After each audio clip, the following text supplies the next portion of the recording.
The winter sky above the English coast seemed carved from iron the morning everything changed. The kind of dawn that pressed its weight against the ground and made every breath feel like it carried the burden of the war itself. In the frigid corridors of RAF Langmere, where radios crackled endlessly with codes and warnings, and the scent of engine oil seeped into every coat and every thought, a young maintenance rookie named Thomas Avery hurried across the damp concrete with an anxious rhythm in his steps. He was only 19, with hands that still trembled whenever he touched anything belonging to a bomber crew, because these machines felt sacred to him, almost alive, pulsing with the fear and courage of the men who flew them. No one ever expected rookies to matter much in the calculus of war, and Thomas certainly didn't expect that a half-accidental idea would soon alter the very heartbeat of the air campaign over Europe. Every night he lay awake listening to the returning bombers limping home through the darkness, some missing chunks of wing, some dragging trails of smoke behind them like wounded animals, and every night he wondered how many had been blown from the sky by the invisible power of German radar arrays. The men talked about those arrays with the same dread sailors once reserved for sea monsters, describing them as all-seeing, all-knowing beams that could slice through cloud cover and catch a bomber squadron long before they reached any meaningful escape angle. The crews joked about it to hide their terror, laughing about the so-called Nazi eyes, but Thomas saw their hands shake as they smoked before takeoff, and recognized that humor was merely the last fraying net between them and despair. He worked mostly in the wiring bay, where coils of copper cable, frayed insulation, and soldering irons glowed late into the night.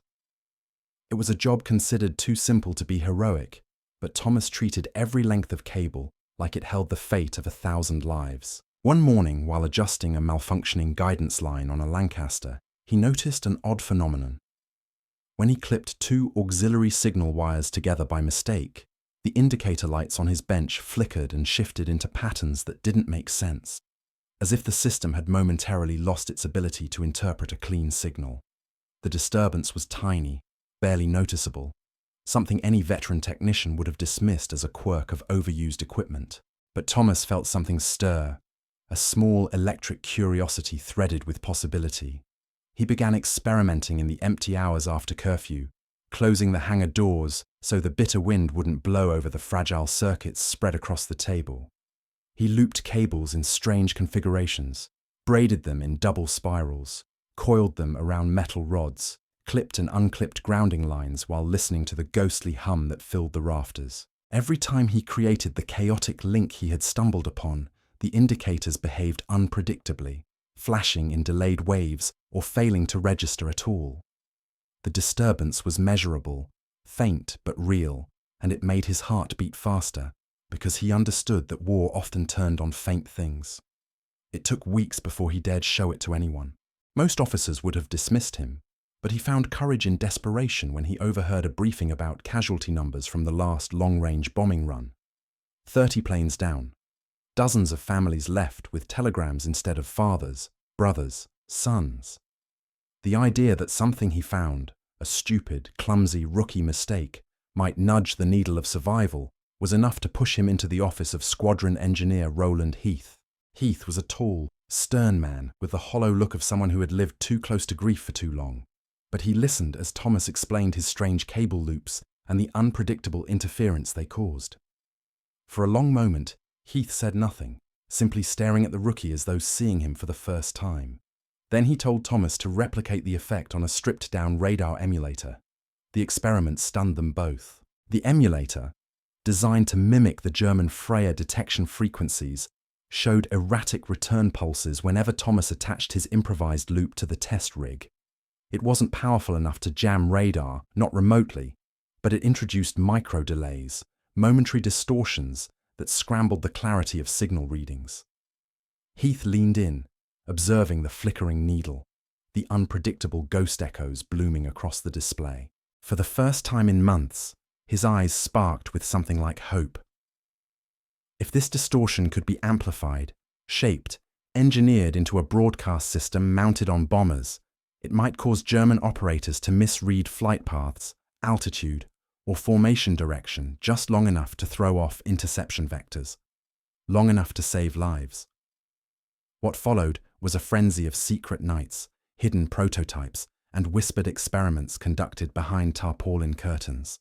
Thomas worked until his fingers blistered and cracked, soldering his chaotic loops into compact modules that vibrated softly in a way that reminded him of nervous breathing. Word spread quietly among a handful of engineers that the rookie might have stumbled onto something extraordinary, something insane, something that could tilt the fragile balance between life and oblivion.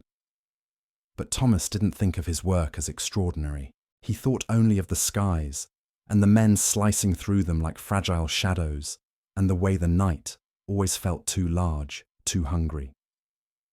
When the first real test loomed, a live flight into the jaws of enemy radar, Thomas watched from the runway as the bomber engines roared awake.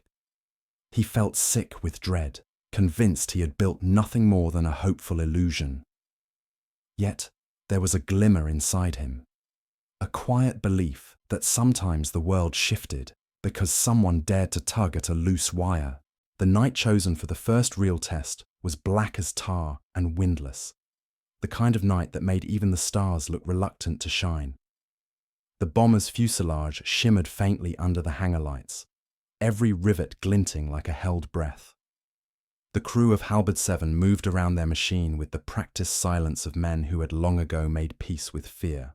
Inside the cockpit, dials glowed amber, navigation maps were pinned like fragile promises, and in the belly of the plane, just beneath the operator's console, Thomas's invention waited, a dense tangle of copper and steel, half mad, half miraculous.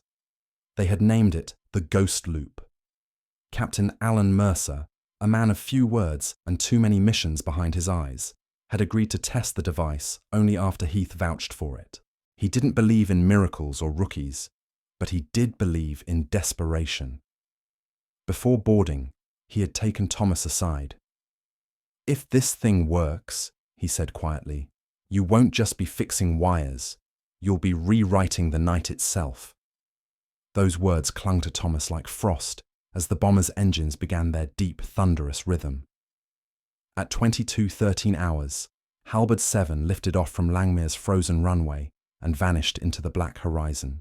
Thomas stood beside Heath in the control tower, the air heavy with tension and exhaust fumes. Radio chatter was minimal, clipped to the bare essentials. Then came the longest silence of Thomas's life.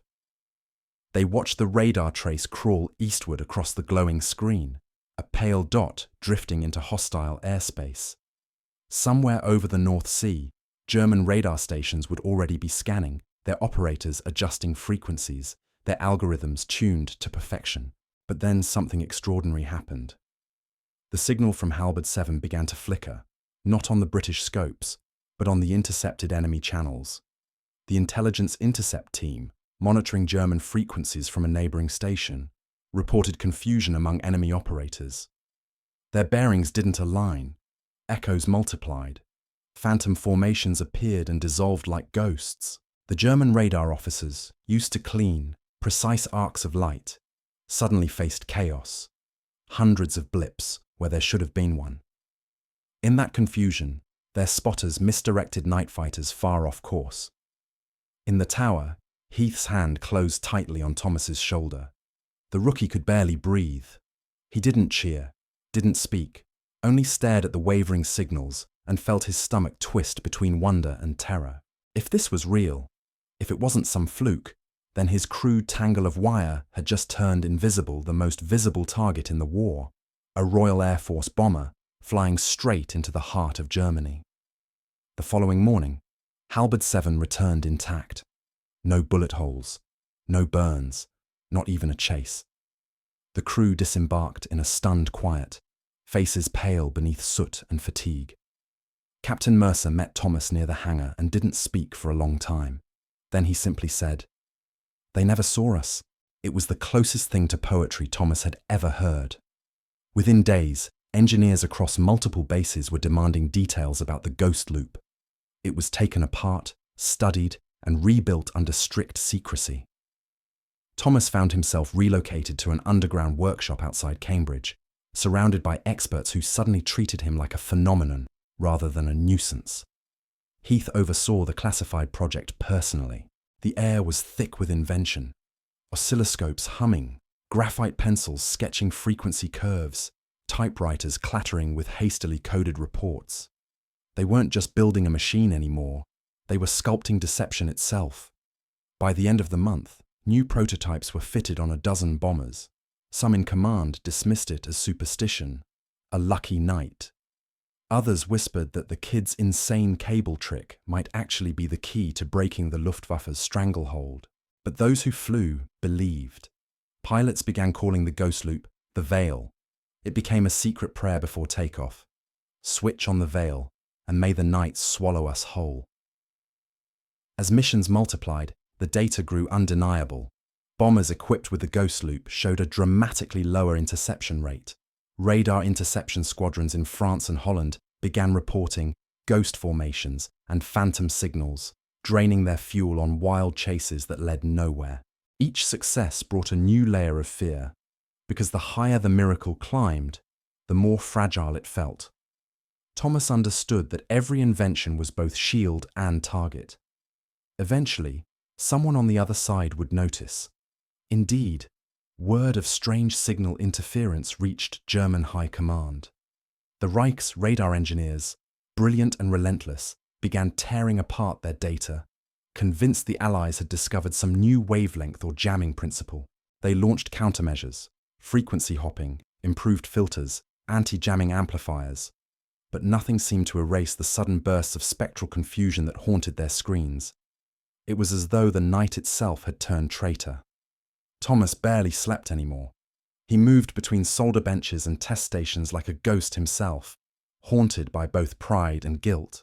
For every plane that returned unseen, there were others still lost in the dark, men swallowed whole by the endless machine of war. He started to wonder whether invisibility was a blessing or a curse. Was he saving lives, or merely prolonging the illusion that the sky could ever be safe? But then came the telegram from Bomber Command. Operation Emberfall scheduled. Full deployment of ghost loop arrays approved. It would be the largest bombing formation yet to fly under the veil. Hundreds of aircraft, thousands of souls, streaking across a continent wrapped in shadow and electricity. The test was over. Now came the reckoning. Thomas stood once again by the runway, the roar of engines rising like a storm. The horizon glowed faintly red in the east, as if dawn itself hesitated to arrive.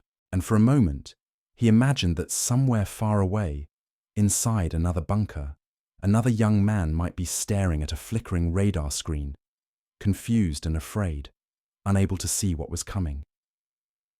If you're feeling the tension rise, tell me below where you're watching from. Each story feels different depending on the sky above you. They named it Operation Emberfall, but to those who loaded the bombs and checked the maps in the pre-dawn chill, it felt more like gambling with the soul of the sky. 112 aircraft lined the runways across eastern England that night, their wings heavy with destruction and their bellies humming with the new, untested ghost loop arrays. The world seemed to hold its breath as ground crews moved between the bombers like phantoms, their flashlights slicing through mist and exhaust. Thomas Avery stood on the tarmac in his oil-stained jacket, watching the colossal silhouettes assemble into a formation that looked more like a moving continent than a squadron. It was the culmination of months of impossible nights and sleepless invention. And yet, all he could think of was the unbearable fragility of it all. Thin metal skins, exposed wires, young hearts flying toward fire. Heath joined him quietly, his coat flapping in the wind that carried the scent of aviation fuel and winter rain. "They'll never know your name," he said, eyes fixed on the glowing fuselages. "And that's how you'll know you've done something right." Thomas wanted to answer, to say that anonymity was the least of his concerns, but words failed him. How could he explain that he didn't feel like an inventor or a hero, only a boy who had stumbled upon a wire that could twist fate for a few fragile hours? At 0247, the first squadron lifted off. The rumble grew until the air itself seemed to shake apart. From the tower, the formation appeared as a swarm of black specks vanishing into the moonless sky. Over the channel, the radio static thickened, and soon The familiar pattern of German intercept frequencies began to pulse across the command network. The enemy's radar operators, those same men who once detected Allied squadrons with frightening precision, were reporting distortions so erratic they seemed supernatural. On the massive Freya arrays outside Calais, signal needles convulsed violently. Phantom readings multiplied until the screens became a storm of false targets, shimmering like ghosts.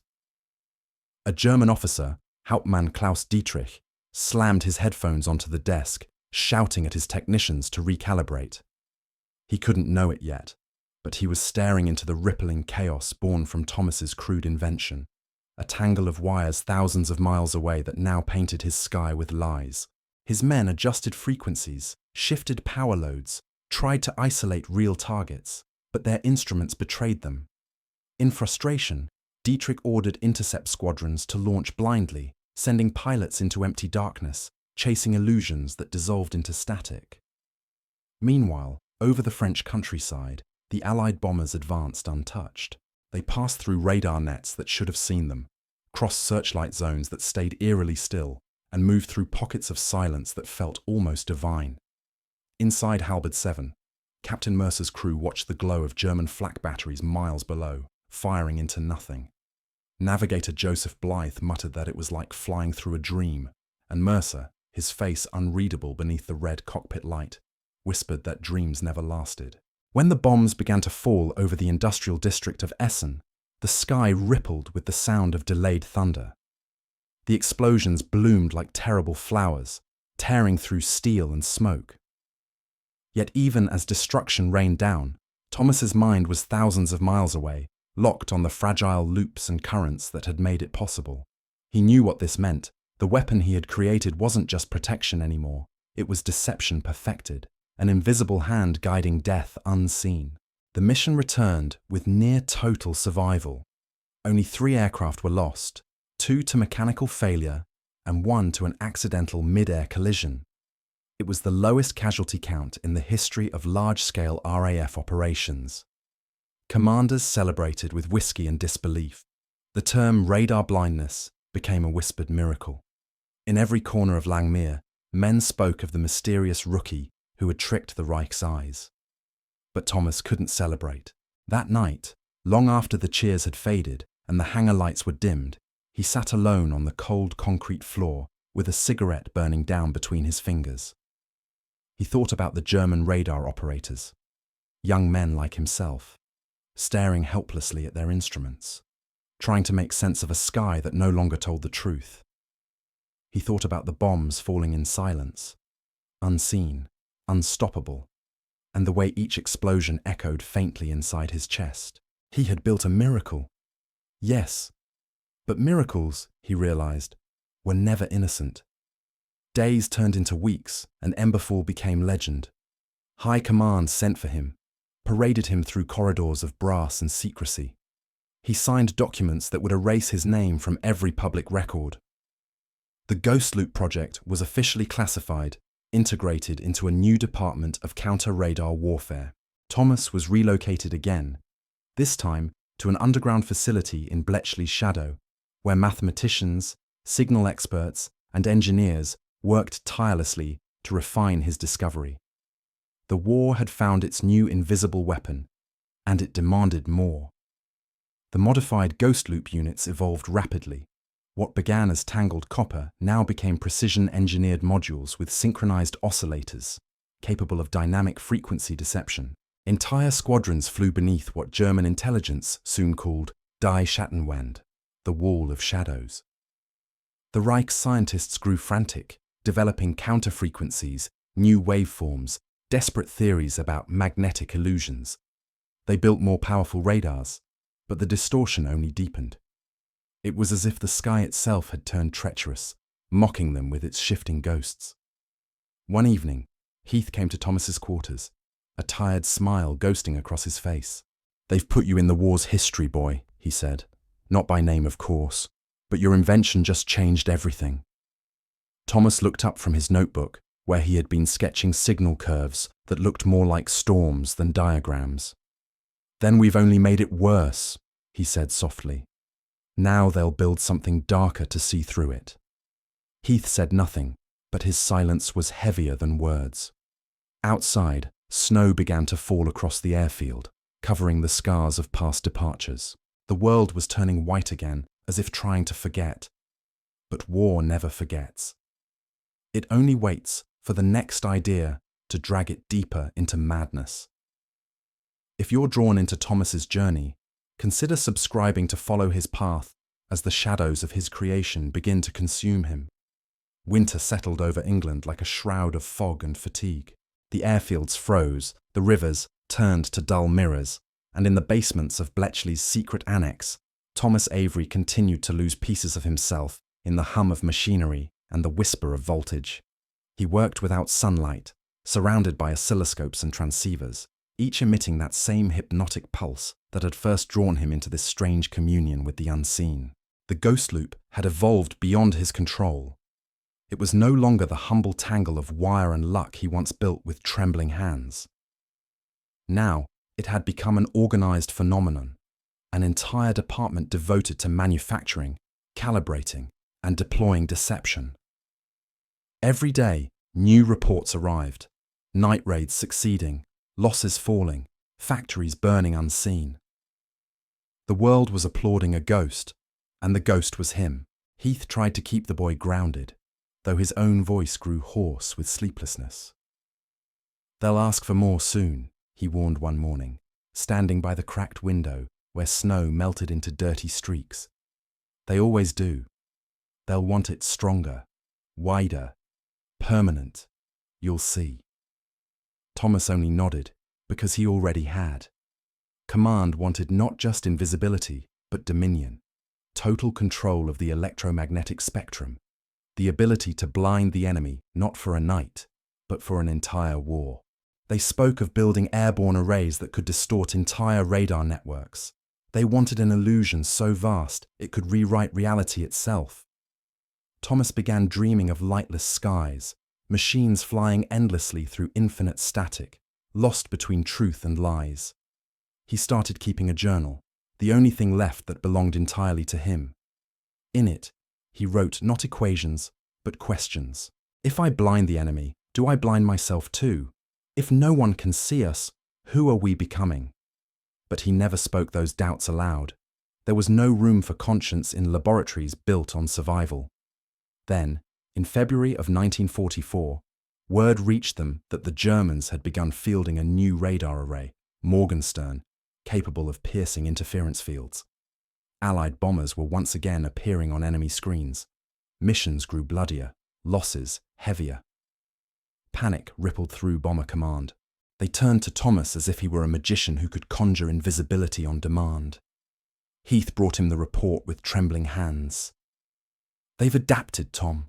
Whatever we had, it's slipping." The pressure became unbearable. For days he didn't sleep, pacing between generators that hummed like beasts in the dark. He studied captured fragments of Morgenstern data, tracing its waveforms with a desperate, feverish precision. Then, during one long night, staring into the trembling light of his equipment, an idea arrived. Not gentle or gradual, but like lightning cracking open his chest. What if the only way to defeat the radar was not to hide from it, but to deceive it completely? To reflect false echoes so perfectly that the enemy would see an army where there was none and nothing where there was everything. He tore into the problem like a man possessed. Using feedback loops and phase-shifted pulses, he built a device that didn't merely distort signals. It generated phantom formations, entire squadrons of false bombers that could dance across enemy screens like mirages. The effect, if it worked, would create an illusion of overwhelming power. Operation Mirrorveil, Heath called it, though he looked pale when he said the name. "You're not just hiding men anymore," he told Thomas quietly. "You're creating ghosts to kill for you." When the first field test came, the results were terrifyingly beautiful. German radar stations near Antwerp reported over 200 Allied aircraft approaching from the Channel. In reality, only 30 bombers flew that route. The Luftwaffe scrambled everything they had to intercept the phantom formation. leaving the real fleet unchallenged as it struck deep into the Ruhr. The deception worked flawlessly. Not a single bomber was lost. Command was ecstatic. Heath, however, looked sick. "Do you understand what you've done?" he asked afterward, his voice low, almost trembling. "They'll never believe anything they see again. You've made truth itself unreliable." Thomas wanted to argue, but couldn't. That night, as he walked alone through the hangar, he saw the silhouettes of the returning bombers, their wings gleaming with frost under the searchlights. They looked almost spectral, phantoms of the very illusions he had created. He realized that the line between the living and the ghostly had blurred, not just on the radar screens, but in his mind. Weeks passed, and the Allies advanced further under cover of deception. German cities burned unseen. Yet inside Thomas, something began to corrode. He found it hard to look at the pilots who thanked him, or the officers who shook his hand. Their gratitude felt misplaced, almost tragic. He started drinking, small gulps of gin between endless hours of calibration and coding. His eyes grew red, his voice distant. When Heath confronted him, he only said, "I wanted to save them, not turn them into shadows." One night, during another mission briefing, the lights flickered across the operations room, and for an instant, the radio static seemed to whisper his name. It was nonsense, of course, an auditory illusion caused by fatigue, but something inside him snapped.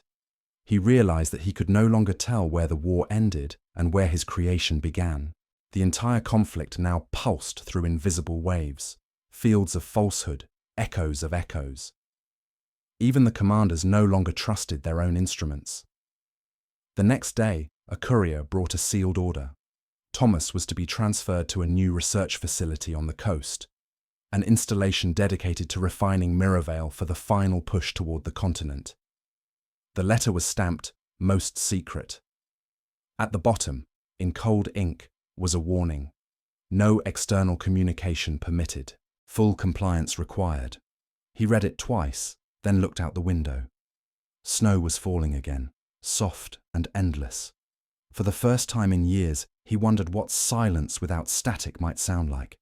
That night, before he left, he placed his journal on Heath's desk. "If I don't come back," he said quietly, "don't build what I started." Heath didn't reply. He only nodded once, eyes shining in the flicker of the single overhead bulb. The next morning, Thomas boarded a truck bound for the sea.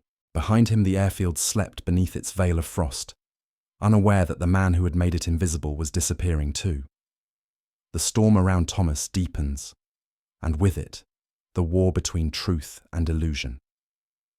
If you're still with him, subscribe to keep following this descent into the heart of his invention.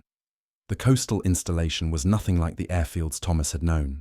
It was buried beneath chalk cliffs and camouflaged beneath a layer of fog and wire, a labyrinth of reinforced concrete and low ceilings that smelled of salt and electricity. The waves crashed endlessly against the rocks below, muffled by distance yet always there, as if the sea itself were whispering through the ventilation shafts. Officially, the facility did not exist. Its name, stamped on his transfer orders, was Project Hollow Bay. In truth, it was a place built not for flight, but for illusion. A bunker devoted to perfecting the Ghost Loop's final evolution, the complete erasure of presence. The corridors hummed with machinery day and night. Engineers moved like ghosts under the dim lamps, their eyes hollow from overwork, their hands trembling from too much coffee and too little sleep. Every room seemed to echo with invisible conversations between signal and silence. Thomas was introduced to Dr. Anselm Caney, a physicist recruited from the Ministry of Defense, whose brilliance was matched only by his coldness. Caney regarded Thomas with the curiosity one reserves for a dangerous animal. "You've been very lucky, Mr. Avery," he said during their first meeting, his voice smooth as glass. "Few men can claim to have bent the horizon. Our task now is to make it stay bent." Thomas didn't like the man, but he recognized in him the same hunger that had once driven himself. They began working on something called phase reversal inversion, a method to not merely deceive radar, but to erase electromagnetic presence entirely, creating what Caney called absolute negative visibility. If the ghost loop had fooled the enemy's eyes, this would make the aircraft cease to exist within the fabric of detection itself. To Thomas, it sounded less like science and more like sorcery, but every war breeds its own kind of magic, and men always bow to it when the cost of reason grows too high. The first tests were conducted on small drone craft fitted with the new inversion arrays. When activated, the radar scopes didn't just blur, they went silent. The targets didn't register as noise or shadow or interference. They vanished entirely. To an observer, it was as though the machine had slipped sideways into another dimension. Caney was ecstatic, pacing in tight circles and muttering about new thresholds of perception. Thomas, however, felt cold all over. The effect was too perfect, too final. He remembered Heath's warning. They'll want more until there's nothing left to give. Word of the success reached the upper echelons within days. The project expanded, new generators arrived, new scientists, new secrecy. Thomas's access was restricted to a handful of sectors. He signed documents forbidding him from discussing his own invention. He had created something that now belonged entirely to others. Even his name began to fade from the files, replaced by serial numbers and codename designations. He felt himself dissolving alongside his machines. Outside, the storm season rolled across the coast. Waves slammed against the cliffs, and each crash sounded like distant artillery. The men barely noticed. They lived by the rhythm of the humming coils and the flicker of the green-lit consoles. Nights and days bled into one another.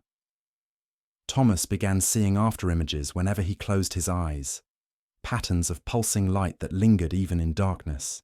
The technology had begun to burn itself into him, as if the boundaries between man and signal were eroding. Then came the first human trial. The order arrived from London, stamped Directive 12, Shadow Form. A live bomber crew would test the phase reversal array on a training flight across the Channel. Thomas objected immediately. "It's not stable," he told Caney. "If the field collapses mid-flight, it could scramble the navigation systems, or worse." Caney only smiled faintly. "War doesn't wait for perfection, Mr. Avery. It rewards results." The test was carried out under a grey dawn. Thomas watched from the observation deck as the bomber lifted from the runway, its wings glistening with dew. The array flickered to life, shimmering faintly across the fuselage like a translucent veil. Then, as the engines roared higher, the aircraft began to fade, not into the distance, but into thin air.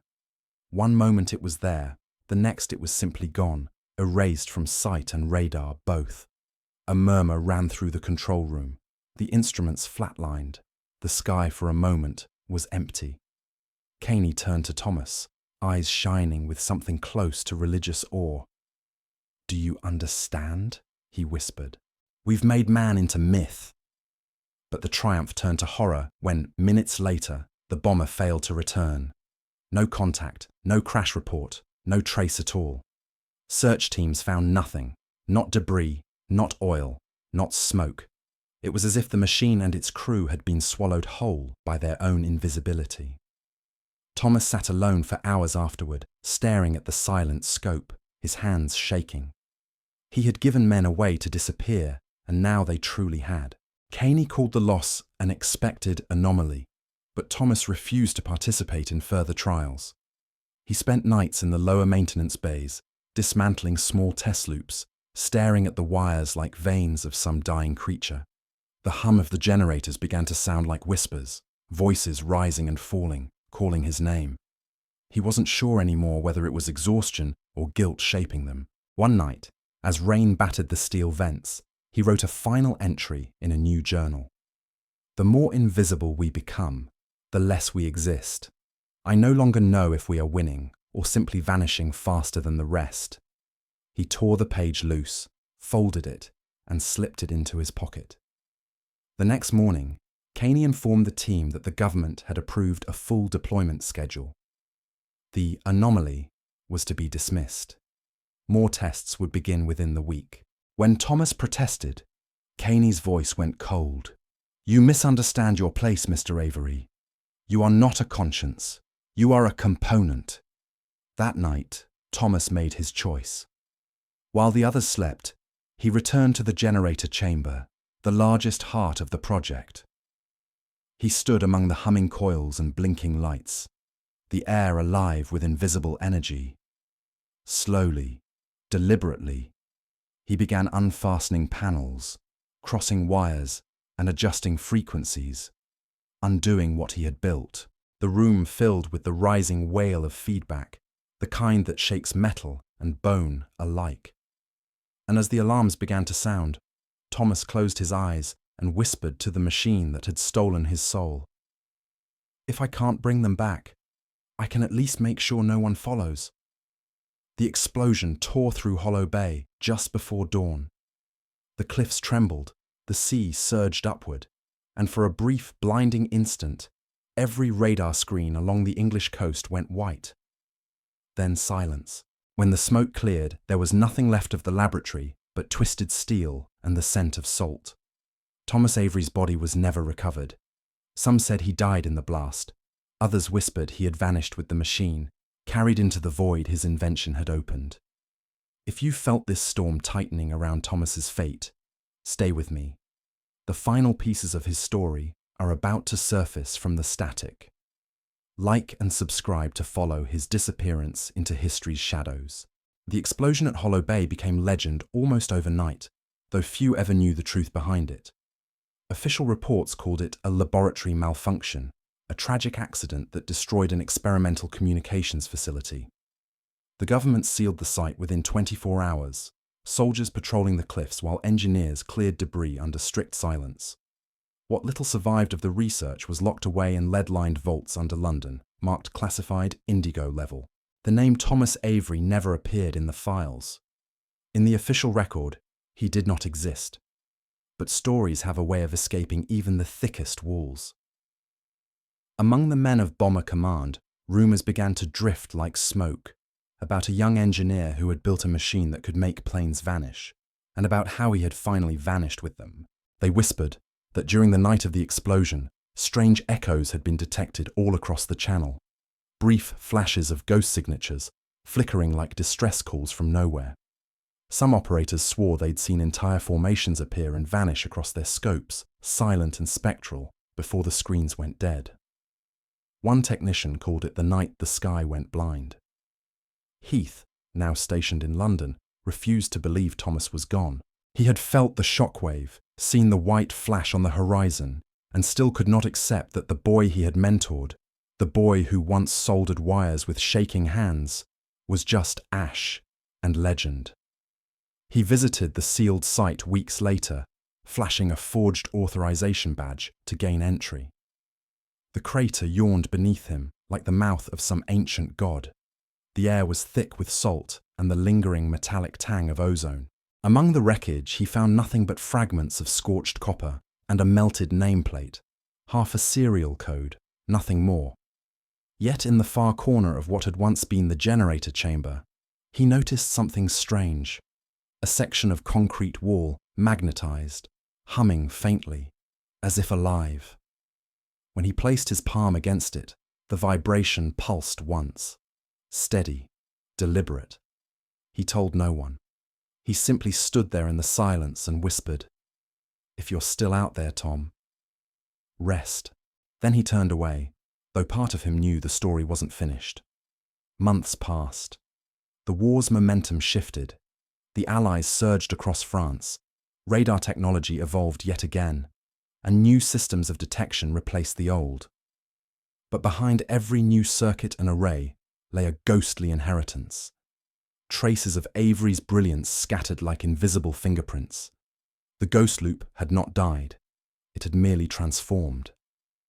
Engineers continued to study its effects under code names buried in classified archives. A new generation of scientists, none aware of the full story, began reassembling fragments of Avery's equations, translating them into cleaner, colder forms of deception. Humanity, it seemed, could not resist the allure of becoming unseen. For Heath, however, the war ended in a blur of paperwork and loss. He retired quietly, refusing medals, retreating to a small cottage near the coast. He lived alone, rarely speaking of the past, though he kept one photograph in a drawer, a blurred image of a young man standing beside a Lancaster, sunlight in his eyes. On certain stormy nights, when the wind screamed across the sea and lightning flickered over the cliffs, Heath would step outside and look toward the horizon. Sometimes he swore he could hear it, the faint hum of circuits, the same sound that once filled their workshops, rising and fading with the wind. Years later, long after the war's machinery had rusted into relics, a research vessel passing near the old Hollow Bay cliffs detected something unusual. Their radar showed intermittent signals echoing from deep beneath the seabed, pulses that matched no known pattern.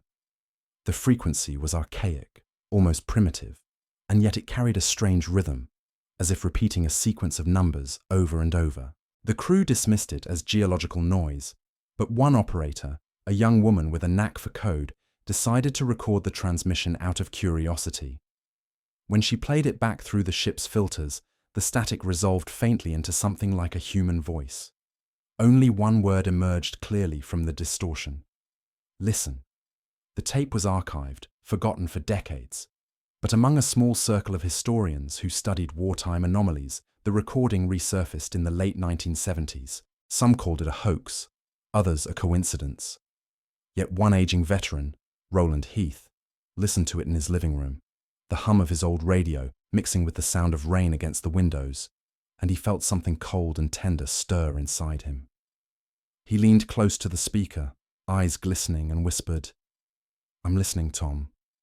No one ever proved what happened at Hollow Bay. Some believed the explosion had opened a feedback resonance, a kind of energy echo that persisted in the magnetic field of the coast.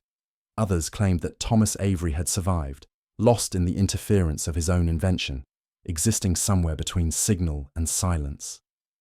Pilots who flew near the area during training reported odd disruptions, momentary drops in radio, flickers on radar screens, a faint hum that seemed to follow their altitude.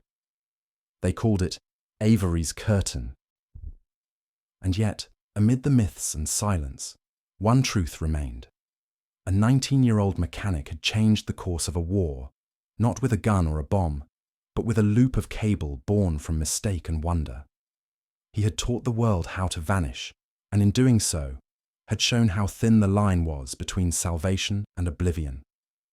In time, the sea reclaimed the last ruins of the facility. The cliffside eroded, the tunnels collapsed, and the earth folded its secrets away. But sometimes, when the tide pulls back at dusk, fishermen swear they see something gleaming beneath the waves, fragments of metal still pulsing faintly, as if the current itself remembers. And perhaps it does. Perhaps the world never forgets those who rewired its heartbeat, even when history tries to erase their names. Somewhere in the static, the echo lingers. Somewhere, the sky still hums with ghosts. If the ghosts of Thomas's invention still echo in your mind, stay until the end. We'll close his story in part 7, where legend, grief, and memory finally converge. Like and subscribe to keep following this haunting journey. Years bled into decades, and the war that once swallowed the world faded into film reels and museum glass. Generations rose and fell, their eyes catching the black and white ghosts of history projected on walls, never knowing that behind those flickering frames still pulsed a secret, a heartbeat buried in static. The name Thomas Avery remained lost, redacted from documents, forgotten by historians, yet his invention lived on in silence, its echoes shaping every invisible thread that now bound the modern world. By the 1960s, the new age of electronics arrived like a rising dawn. Satellites orbited the Earth, computers began to whisper to one another, and communication itself became a weapon more powerful than any bullet. In laboratories across England and America, scientists studying early stealth theory rediscovered strange fragments of data, mathematical patterns embedded in the archives of declassified wartime experiments. One equation in particular fascinated them, a looping interference model that resisted all explanation. It had no author, no origin, no signature, only a faint notation at the bottom of the yellowed page. Loop persists when unseen. One physicist, a young researcher named Eleanor Graves, traced the formula back to what she believed was its source, the destroyed coastal facility once known as Hollow Bay. She spent months piecing through naval logs, construction blueprints, and maintenance rosters, until at last she found a single surviving name: Roland Heath. He was in his 80s now, retired and nearly blind, living in a cottage overlooking the same restless sea that had once hidden the secret. When Eleanor arrived, the old man greeted her with suspicion, but the moment she mentioned the word loop, his expression changed. "You've found him, haven't you?" he said softly. She frowned. "Found who?" Heath smiled faintly, eyes reflecting the grey horizon. "The boy who disappeared into the noise. Inside the dim cottage, surrounded by dust and memories, he told her everything about the rookie who built a miracle from a mistake, about the machine that blinded the enemy, about the explosion that erased its maker from the world." Eleanor listened, spellbound, her mind racing with the possibility that somewhere, deep beneath the sea, fragments of that machine might still exist, still humming their ghostly song. "He said the world would forget him," Heath whispered, "but I think the static remembers." A year later, Eleanor led a small expedition to the Hollow Bay site. Sonar scans revealed metallic debris buried under the seabed, arranged in a circular formation that emitted faint electromagnetic pulses. When divers descended, they reported an eerie sensation: radios cutting out, heart monitors spiking, compasses spinning wild. One diver claimed he heard something through his helmet, a rhythmic pulse almost like breathing. When they surfaced, shaken and pale, Eleanor realized that Thomas Avery's creation had never truly died. It had simply sunk into the earth, fusing with salt and current, waiting. The recovered fragments were minimal: a melted coil of copper, a fragment of casing etched with faint symbols, and a strip of magnetic tape still holding partial data. When decoded, the tape produced a burst of static followed by a fragmentary voice. Though distorted beyond recognition, one word emerged clearly: home. Eleanor presented her findings at a quiet academic symposium in Cambridge. Most dismissed it as coincidence, but a few in the audience fell silent, listening to that single word looping in the playback. Something about it, the sorrow, the yearning, felt undeniably human. It was as if Thomas Avery, lost somewhere between signal and silence, had spoken across time. Heath died a month later. His last note, found on the table beside his radio, read, "He's still flying. Don't call him back." In the years that followed, Eleanor's recording became a legend among engineers and historians of the invisible. Pilots who trained off the English coast continued to report brief bursts of interference, strange echoes that flickered across their instruments before vanishing into the open sky. They began to call it Avery's Light. Some said it appeared only on nights when the sea was calm and the wind carried no sound. Others swore it guided them home through fog when all navigation failed.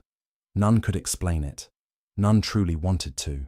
And so, the story of Thomas Avery drifted from fact to myth, from the cold precision of circuitry into the warm, uncertain realm of memory.